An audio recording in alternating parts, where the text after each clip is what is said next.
প্রিয় শিক্ষার্থী বন্ধুরা, আসসালামু আলাইকুম। Welcome back to my YouTube channel. আশা করছি সবাই বরাবরের মতো ভালো আছে। শিক্ষার্থীরা, আজকে আমি একাদশ শ্রেণীর জন্য একটি রাইটিং পার্ট নিয়ে হাজির হয়েছি। আজকে রাইটিং পার্টের বিষয় হচ্ছে compare and contrast paragraph, city school and village school, অথবা city school versus village school, অর্থাৎ শহুরে বিদ্যালয় এবং গ্রাম্য বিদ্যালয়।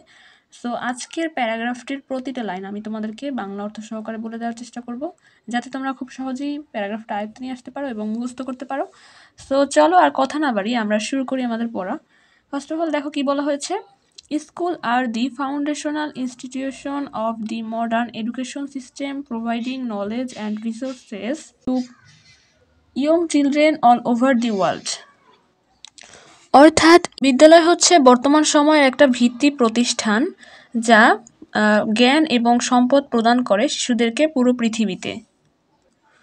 From the last several decades, the education system has gained significant relevance, and we have two types of schools, namely village school and city school. গত কয়েক দশক ধরে শিক্ষা ব্যবস্থা উল্লেখযোগ্য প্রাসঙ্গিকতা অর্জন করেছে এবং আমাদের দুটি ধরনের স্কুল রয়েছে, যথা গ্রামের স্কুল এবং শহরের school. Village schools are located in small towns, remote areas or countryside cities. গ্রামে স্কুল অবস্থিত ছোট শহরে, প্রত্যন্ত অঞ্চলে বা গ্রামাঞ্চল শহরে অবস্থিত। They are often established to provide education for children whose parents are farmers, workers, or live below the poverty line and they cannot afford to send their kids to the city. তারা প্রায় প্রতিষ্ঠানে শিক্ষা প্রদান করে শিশুদেরকে যাদের পিতামাতারা farmer, কৃষক অথবা কর্মী অথবা দারিদ্রতার নিচের স্তরে অবস্থান করে, and they can not afford to send their kids, এবং যাদের সন্তানদের পাঠানোর সামর্থ্য নেই শহরে, তারা এইসব স্কুলে পড়াশোনা করায়। On the other hand, city schools are located in urban areas and they cater to middle class families and city dwellers. অর্থাৎ অন্যদিকে শহরের স্কুলগুলো শহরে এলাকায় অবস্থিত এবং তারা মধ্যবিত্ত পরিবার এবং শহরবাসীরা সেই স্কুলে পড়ে। The population of students in village schools is often small, ranging from 10 to a maximum of 50 students depending on the size of the village. অর্থাৎ যে জনসংখ্যা রয়েছে গ্রামে তা খুবই, এবং 10 থেকে সর্বোচ্চ 50 জন ছাত্র স্কুলে পড়াশোনা করে এবং সেটা গ্রামের আকারের উপর নির্ভর করে। There is typically one class for each grade level, so students interact with each other in and out of the classroom. অর্থাৎ প্রতিটি গ্রেড স্তরের জন্য সাধারণত একটি ক্লাস থাকে, তাই শিক্ষার্থীরা শ্রেণীকক্ষের ভেতরে এবং বাইরে একে অপরের সাথে যোগাযোগ করে।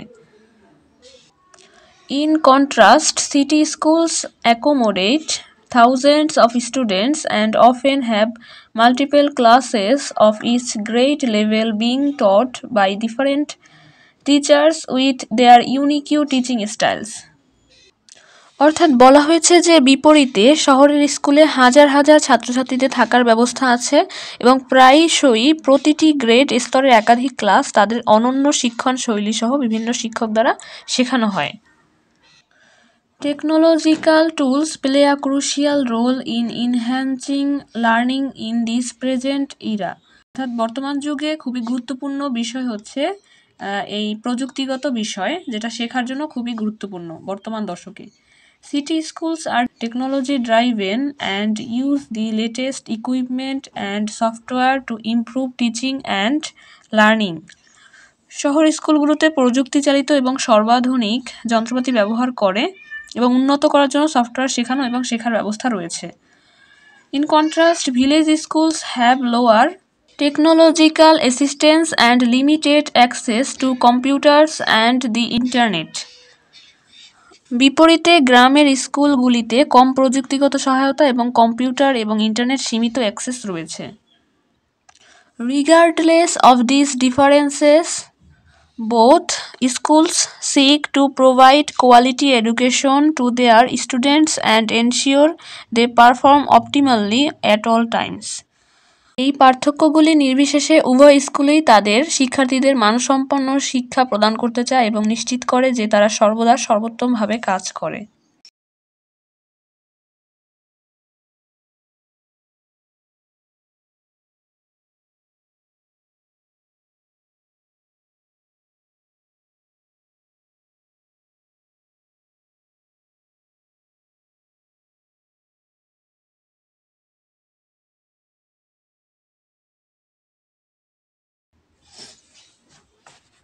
সো ডিয়ার স্টুডেন্টস, এই হচ্ছে আমাদের প্যারাগ্রাফ। আশা করছি ভালোভাবে বুঝতে পেরেছো।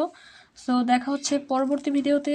তোমাদের কোনো ধরনের রাইটিং পার্টের প্রয়োজন হলে আমি অবশ্যই সেই রাইটিং পার্টটা দিব, তোমরা কমেন্ট করে জানাবে। সো দেখা হচ্ছে পরবর্তী ভিডিওতে। আল্লাহ হাফেজ।